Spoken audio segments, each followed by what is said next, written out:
নমস্কার বন্ধুরা, আজকে চলে এসেছি নতুন এক মাছের রেসিপি নিয়ে। আজ করছি সর্ষে কাঁচা লঙ্কা দিয়ে শিলং মাছের ঝাল। আমরা তো নানান রকম মাছ খেয়েছি, এই গঙ্গার মাছটা কিন্তু পুরো ইলিশ মাছের মতন খেতে হয়। অনেকেই আছে যারা কাটার জন্য ইলিশ মাছ খান না, তারা কিন্তু এই মাছটা খাবেন, পুরো ইলিশ মাছের মতন স্বাদ আসবে। তো এই মাছের যে রেসিপিটা আমরা আজকে করছি সেটা কিভাবে করছি তার জন্য পুরো ভিডিওটা দেখতে হবে। রেসিপিটা করার জন্য মাছটাকে কেটে ধুয়ে নুন হলুদ মাখিয়ে ভেজে নিয়েছি।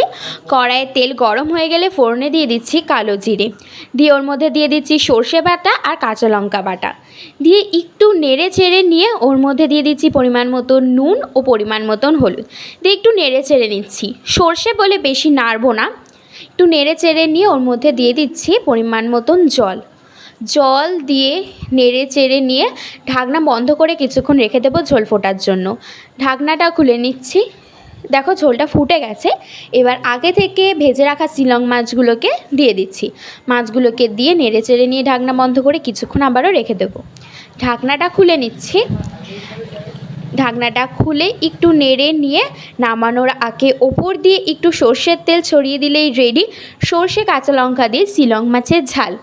আপনাদের এই রেসিপিটা কেমন লাগলো কমেন্ট করে জানাবেন। রেসিপিটা কিন্তু বাড়িতে করবেন, খুব ভালো লাগবে খেতে। আর কেমন লাগলো সেটা কিন্তু কমেন্ট করে জানাবেন। ভিডিওটা ভালো লাগলে লাইক করবেন, শেয়ার করবেন ও আমাদের চ্যানেলে নতুন হয়ে থাকলে সাবস্ক্রাইব করবেন। ধন্যবাদ।